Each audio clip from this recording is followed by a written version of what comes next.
అందరికీ నమస్కారం. ఉద్యోగులు, పెన్షనర్లు, ఉపాధ్యాయులకు సంబంధించిన ప్రతి సమస్య పట్ల సపోర్టివ్‌గా వీడియోస్ అయితే వస్తాయి. తప్పకుండా సబ్స్క్రైబ్ చేసుకోండి. వీడియోస్ అయితే లైక్ చేస్తూ ఉండండి. ఇక వివరణకెళ్తే తెలంగాణ ఉద్యోగుల జేఏసీతో ఈ నెల 12వ తేదీన నిర్వహించాల్సినటువంటి క్యాబినెట్ సబ్ కమిటీ సమావేశం అయితే వాయిదా పడింది. ఈ క్యాబినెట్ సబ్ కమిటీ సమావేశం మరి ఏప్రిల్ 16వ తేదీకైతే వాయిదా పడింది. దీనికి సంబంధించి ఇక్కడ ఉత్తర్వులు కూడా వెలువడ్డాయి.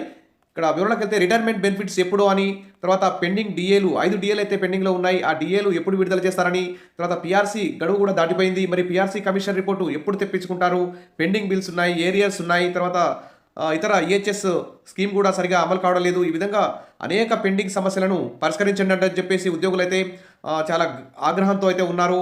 ఉద్యోగ సంఘాల మీద కూడా ఒత్తిడి తీసుకొస్తున్నారు. క్షేత్రస్థాయిలో సగటు సాధారణ ఉద్యోగులు, పెన్షనర్లు, ఉపాధ్యాయులందరూ కూడా మరి ఉద్యమానికే మొగ్గు చూపుతున్నారు.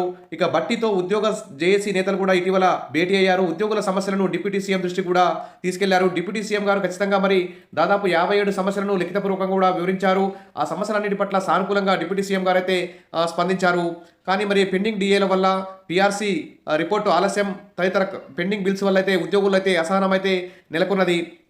ఇక ఉద్యోగ కార్యాచరణ కూడా సిద్ధం చేయాలని చెప్పేసి ఉద్యోగులందరూ కూడా భావిస్తున్నారు. ఇక ఉద్యోగ సంఘాలు కూడా మరి ఉద్యోగుల సమస్యల పరిష్కారమే లక్ష్యంగా పనిచేస్తున్నాయి అంటే పనిచేయట్లేదు అనేటువంటి అభిప్రాయమే ఉద్యోగులు అయితే ఉంది. కాబట్టి ఉద్యోగ సంఘాల నేతలు కూడా మరి అధికార పార్టీ నాయకులకు ఒత్తాసు పలకకుండా మరి ఉద్యోగుల పక్షాన, పెన్షన్ల సమస్యల పక్షాన మాట్లాడి ఉద్యోగుల సమస్యలు పరిష్కరించేలా కృషి చేయాలని చెప్పేసి కోరుతున్నారు. ఇక్కడ ఉద్యోగుల జేఏసీ చైర్మన్ లచ్చిరెడ్డి గారైతే ఉద్యోగుల సమస్యల పరిష్కారమే లక్ష్యంగా మరి ఉద్యోగ జేఏసీ పోరాటం చేస్తుందని చెప్పేసి ప్రకటించారు. ఇది ఒక గుడ్ న్యూస్ అని చెప్పుకోవచ్చు. సరే, ఏది ఏమైనా ప్రభుత్వ ఉద్యోగుల సమస్యల పరిష్కారమే జేఏసీ లక్ష్యం. తెలంగాణ ఉద్యోగ జేఏసీ సమావేశం పాల్గొన్న వివిధ సంఘాల ప్రతినిధులు జేఏసీ చైర్మన్ లచ్చిరెడ్డి ఆధ్వర్యంలో 37 డిమాండ్లను ప్రభుత్వ సలహాదారు కేశవరావు, జీఏడీ కార్యదర్శి రఘునందన్ రావులకైతే వినతి పత్రం రూపంలో అందజేయడం జరిగింది. ఇక ప్రభుత్వ ఉద్యోగుల సమస్యల పరిష్కారం కోసం మరి తెలంగాణ ప్రభుత్వం కూడా ముందుకు రావాలి. ఎన్నికల ముందు మరి పెండింగ్ డిఏలన్నీ విడుదల చేస్తాం, మంచి పిఆర్సీ ఇస్తామని చెప్పేసి కూడా మరి ఎన్నికల హామీలు ఇవ్వడం జరిగింది. కాబట్టి ఈ ప్రధానంగా 37 సమస్యలపై మరి క్యాబినెట్ సబ్ కమిటీ ఎప్పుడో సమావేశాన్ని ఏర్పాటు చేయాల్సి ఉండే. ఇప్పటికే 5-6 నెలల సమయం వేస్ట్ అయిపోయింది. ఇప్పుడు కూడా ఏప్రిల్ 12వ తేదీన ఈ క్యాబినెట్ సబ్ కమిటీ ఉద్యోగ జేఏసీతో సమావేశం ఏర్పాటు చేస్తామని చెప్పారు. కానీ ఇది కూడా వాయిదా పడింది. కాబట్టి ఖచ్చితంగా వెంటనే మరి ఈ వినతి పత్రంలో ఈ విధంగా ఈ డిమాండ్లు అయితే ఉన్నాయి.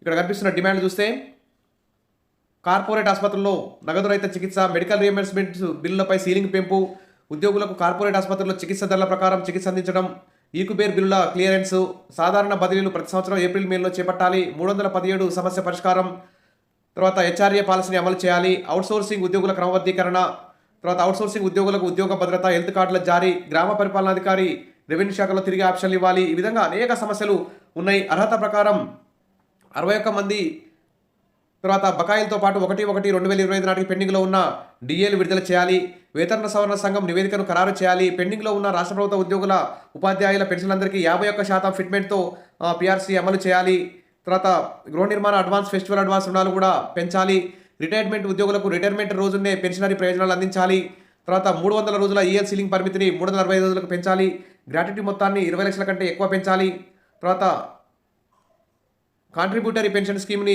రద్దు చేయాలి, తర్వాత శారీరక వికలాంగ ఉద్యోగులకు ప్రమోషన్లో 4% రిజర్వేషన్లు అందించాలి, తర్వాత రిక్రూట్మెంట్ కౌన్సిలింగ్లో వికలాంగ ఉద్యోగులకు ప్రాధాన్యత ఇవ్వాలి, ప్రైమరీ, అప్పర్ ప్రైమరీలో పనిచేస్తున్న ఉపాధ్యాయులకు ఎమ్మెల్సీ ఎన్నికల్లో ఓటు అవకాశం, ప్రతి ప్రాథమిక పాఠశాలలో పిఎస్హెచ్ఎం పోస్టు మంజూరు చేయాలి, ప్రభుత్వ ఉద్యోగులందరికీ జిల్లాల హెడ్ క్వార్టర్స్లో నిర్దేశించిన ప్రదేశాల్లో ఇంటి స్థలాలను కూడా కేటాయించాలి. ఈ విధంగా 37 డిమాండ్లతో కూడినటువంటి వినతి పత్రాన్ని అయితే అందజేయడం జరిగింది. ఇక ఫోటోల కోసం అయితే రామని చెప్పేసి సమయం ఇచ్చి చర్చిస్తామంటానే వస్తాం, చర్చల తర్వాత ఎస్ ఆర్ నో చెప్పాల్సిందే, డిమాండ్లపై ఎలాంటి చర్యలు తీసుకున్నారు, శాఖల నుంచి వివరాలు తెప్పించుకున్నారా, ప్రిన్సిపల్ సెక్రటరీల నోట్లు సిద్ధం చేసిండ్రా లేదా, ఇవేమీ లేకుండాలని మరి క్యాబినెట్ సబ్ కమిటీ తూతూ మంత్రంగా మరి ఉద్యోగ జేఏసీతో చర్చిస్తామంటే మేము రామని చెప్పేసి ఉద్యోగ సంఘాలు అయితే చెప్తున్నాయి. ఎవరిని మోసం చేద్దామనుకుంటున్నారు?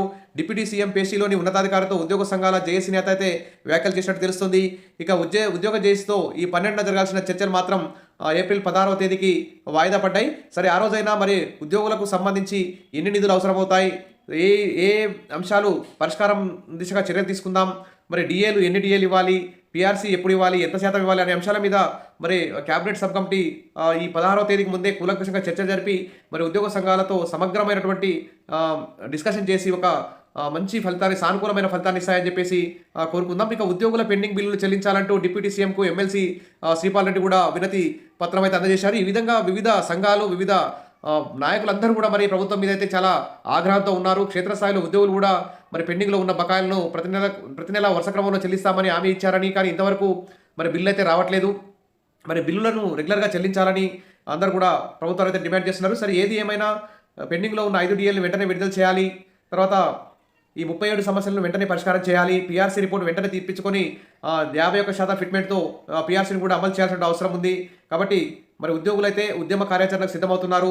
ఆల్రెడీ షెడ్యూల్ కూడా ప్రకటించారు. కాబట్టి ఏప్రిల్ 16న జరిగే ఈ క్యాబినెట్ సబ్ కమిటీతో చర్చలు సఫలమవుతాయో విఫలమవుతాయో వేచి చూస్తున్నారు.